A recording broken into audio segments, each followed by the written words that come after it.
Assalamualaikum warahmatullahi wabarakatuh. Perkenalkan, saya Ilham Nadiyanto, mahasiswa program Pasca Sarjana YN Batu Sangkar. Baiklah, pada kesempatan ini saya akan mempresentasikan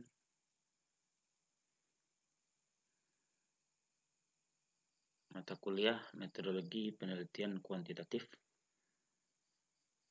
untuk memenuhi tugas mata kuliah metodologi penelitian semester 1 pada program Pasca Sarjana YN Batu Sangkar.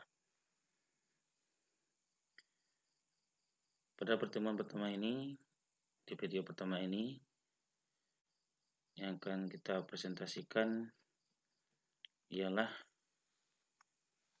pengertian, tujuan, dan fungsi penelitian.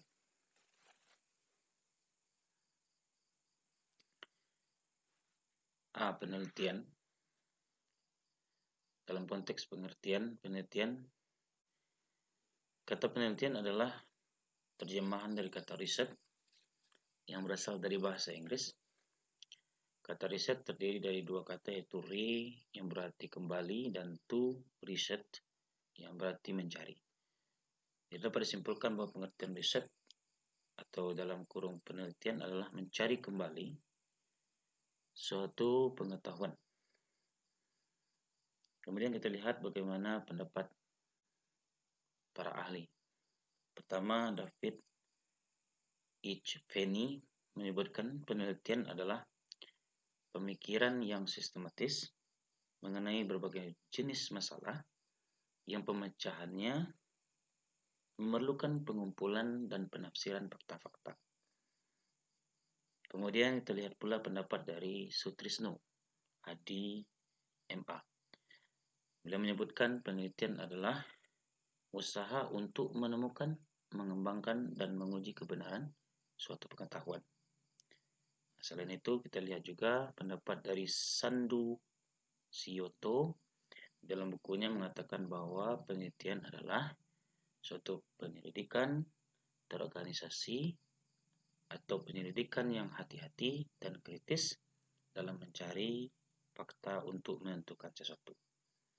Ini dari pendapat yang dikemukakan atas dapat disimpulkan bahwa penelitian ialah kegiatan yang dilakukan untuk mengumpulkan, merumuskan, menganalisa fakta-fakta yang dilakukan secara sistematis, kritis, dan terorganisir, gunanya untuk memecahkan masalah serta menyusun hasil penelitian. Yang B, kita lihat tujuan penelitian. Tujuan penelitian adalah untuk mengubah kesimpulan yang telah diterima secara umum, maupun mengubah pendapat-pendapat dengan adanya aplikasi baru pada pendapat tersebut.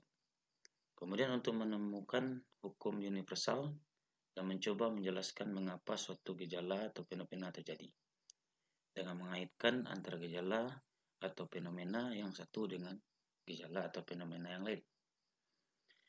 Kegiatan penelitian, baik itu secara kualitatif ataupun secara kuantitatif, selalu memiliki tujuan tertentu. Tujuan ini haruslah jelas sejak awal dimulainya penelitian itu. Dibuat penelitian dan direncanakan. Tujuan selalu terkait erat dengan jenis penelitian. Ada beberapa jenis penelitian seperti penelitian dasar atau disebut juga dengan basic research, penelitian terapan, applied research, kemudian evaluasi summative atau summative evaluation, kemudian ada evaluasi formative, formative evaluation, kemudian terakhir ada penelitian aksi atau action research. Dari macam-macam penelitian ini akan kita lihat apa tujuan daripada penelitian itu. Kita lihat dari penelitian dasar atau basic research. Ini adalah penelitian yang dibuat untuk memberi kontribusi kepada ilmu pengetahuan dan teorinya, hakikat dan kekhasan ilmu itu sendiri. Artinya bahwa penelitian ini dilakukan untuk memberikan hasil perkembangan bagi ilmu pengetahuan dan juga teorinya. Kemudian penelitian aplikasi atau terapan atau applied research ini tujuannya untuk memberikan pencerahan atas suatu gejala sosial yang sedang terjadi, yang menjadi sorotan publik. Penelitian ini biasanya terkait erat dengan manusia dan masalah kemasyarakatan. Kemudian kita lihat juga evaluasi sumatif. Ini adalah sejenis penelitian yang tujuannya adalah untuk melihat efektivitas suatu program. Peneliti hendak memahami bagaimana proses dan hasil dari suatu program dijalankan, apa masalahnya dan bagaimana solusinya.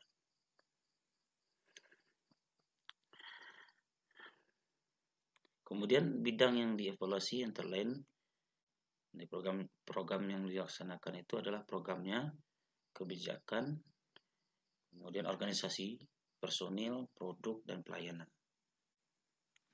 Kemudian ada evaluasi formatif. Hampir sama dengan evaluasi sumatif, hanya ada beberapa perbedaan kecil. Bila evaluasi sumatif dilakukan pada akhir suatu program dan sifatnya menyeluruh, maka evaluasi formatif biasanya dilakukan secara berkala atau periodically, yang hanya pada bagian tertentu. Tujuannya adalah untuk meningkatkan program yang telah ditetapkan tetapi belum pada tahap keputusan akhir, untuk meneruskan atau memberhentikan program tersebut. Jadi penelitian bertujuan untuk berkontribusi bagi pengetahuan dan teorinya, memberikan pencerahan terhadap masalah kemasyarakatan, kemudian mengevaluasi proses, masalah dan hasil suatu program, atau bisa saja evaluasi terhadap program yang sedang berjalan secara berkala. Kemudian kita lihat fungsi penelitian.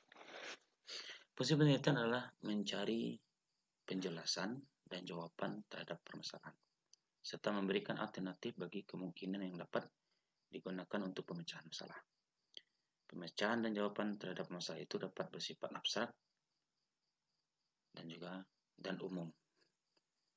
Di antara fungsi penelitian itu kita lihat, satu, mendeskripsikan, memberikan data-data, menampilkan data-data atau informasi. Kemudian yang kedua, menerangkan data atau kondisi atau latar belakang terjadinya suatu peristiwa atau fenomena. Kemudian menyusun teori.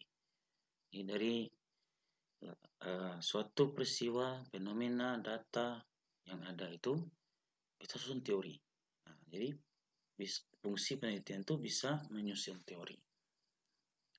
Apakah teori itu melengkapi yang sudah ada ataupun teori yang akan muncul atau teori yang bisa saja baru gitu. Kemudian yang keempat, fungsi penelitian itu bisa meramalkan, mengestimasi dan memproyeksikan hal-hal yang akan terjadi di masa akan datang.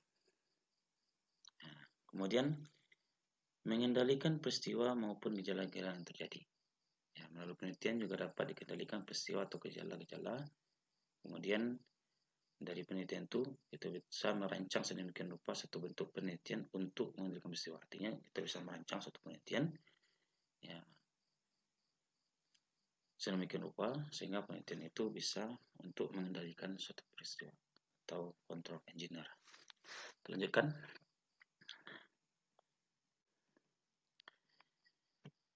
Pentingnya penelitian. Kita lihat apa pentingnya sebuah penelitian itu, atau kenapa kita harus meneliti. Jadi pentingnya penelitian itu gunanya yang pertama adalah munculnya pengetahuan baru. Jadi dengan meneliti, kita akan mendapatkan pengetahuan-pengetahuan baru, yang tentunya tidak hanya sekedar pengetahuan saja, namun juga secara lebih mendalam nanti kita akan menemukan sebuah ilmu pengetahuan. Nah, kemudian meningkatkan kinerja. Jadi dengan adanya penelitian-penelitian terhadap suatu program, ini akan membuat program itu akan lebih baik, atau sumber daya manusianya akan lebih baik. Hasil daripada program itu akan jadi lebih baik. Kemudian masukan kebijakan. Dengan adanya penelitian-penelitian yang dilakukan di berbagai bidang, maka akan memberi masukan kepada kebijakan-kebijakan yang akan diambil oleh pemerintah dan pihak-pihak yang berwenang lainnya. Kemudian yang ketiga, kita lihat perbedaan metode ilmiah dan non-ilmiah dalam memperoleh kebenaran. Hasad ingin tahu manusia terpuaskan kalau dia memperoleh pengetahuan mengenai hal yang dipertanyakannya, dan pengetahuan yang diinginkannya adalah pengetahuan yang benar. Jadi manusia selalu ingin tahu, dan dari hasil ingin tahu itu ingin dipuaskan oleh manusia, ya, maka pengetahuan yang benar atau kebenaran memang secara inheren dapat dicapai manusia baik melalui pendekatan non ilmiah maupun pendekatan secara ilmiah. Pendekatan ilmiah menuntut dilakukannya cara-cara dan langkah-langkah tertentu dengan peraturan tertentu agar dapat dicapai pengetahuan yang benar. Namun tidak semua orang melewati tertib pendekatan ilmiah itu untuk sampai kepada pengetahuan yang benar mengenai hal yang dipertanyakannya. Bahkan di kalangan masyarakat banyak pendekatan non ilmiah yang terjadi. Nah, kita lihat apa perbedaan dari pendekatan atau metode ilmiah dan non ilmiah.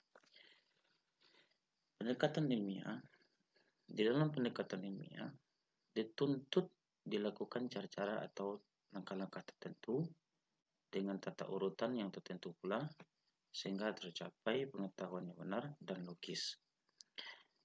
Cara ilmiah ini merupakan syarat mutlak untuk timbulnya ilmu yang dapat diterima dengan akal dan berpikir ilmiah.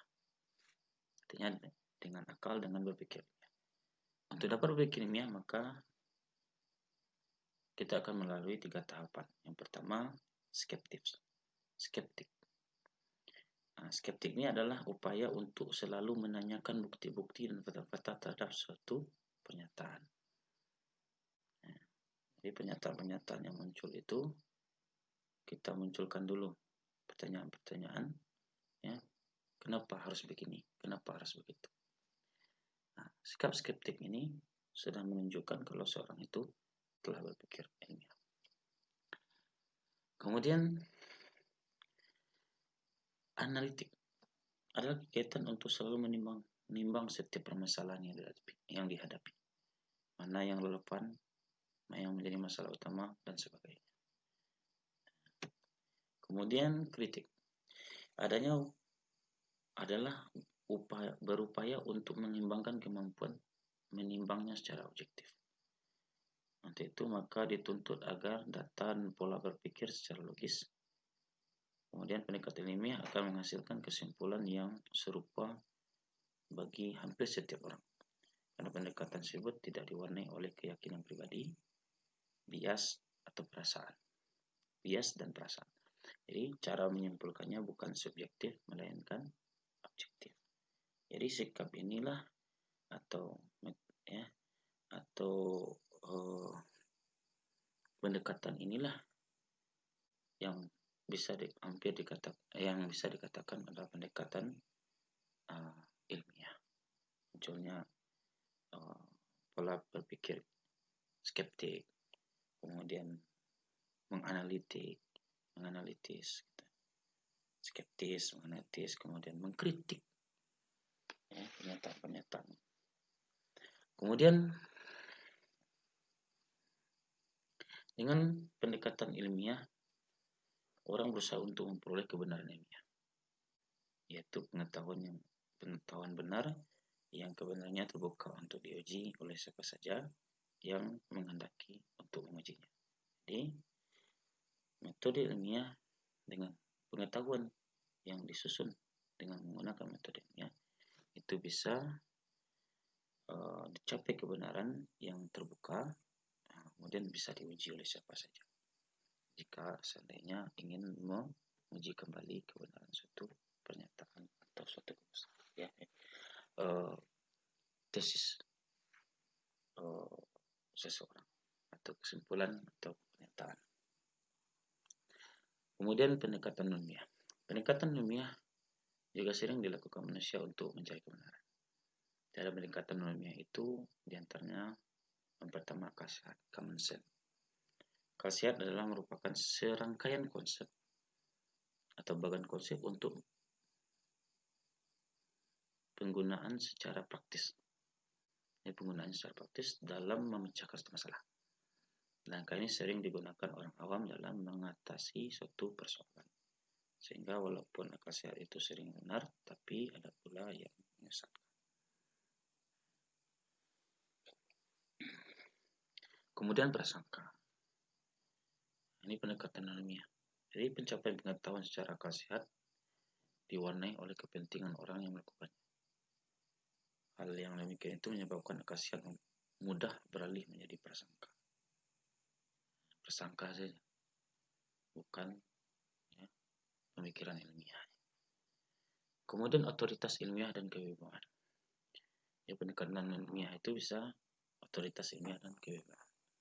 Pendekatan dari orang atau lembaga ilmiah atau kewibawaan itu sering dijadikan pegangan yang kebenarannya dianggap mutlak.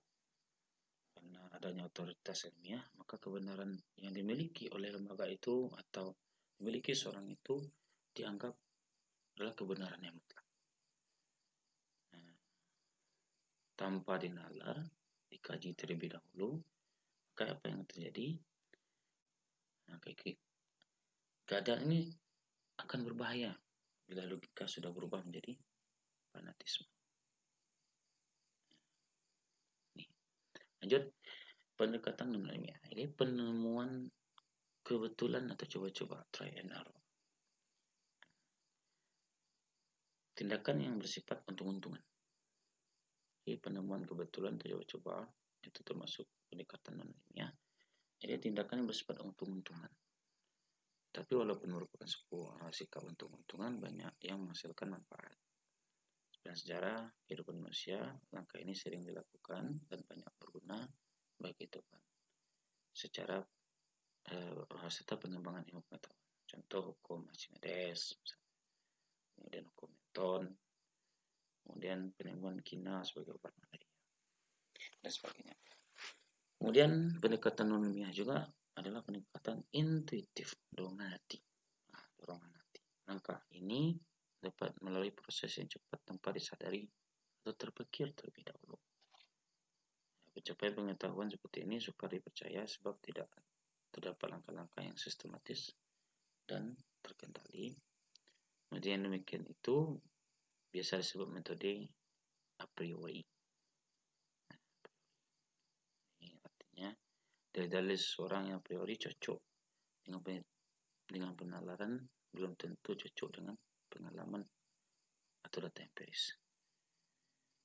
Nah, meskipun demikian banyak hasil langkah ini yang berguna. Mungkin demikian saja sebagai pemaparan untuk tugas metode penelitian pertemuan pertama ini. Atas perhatiannya saya ucapkan terima kasih. Kemudian kalau seandainya ada pertanyaan, nantinya akan kita bahas setelah presentasi ini. Assalamualaikum warahmatullahi wabarakatuh.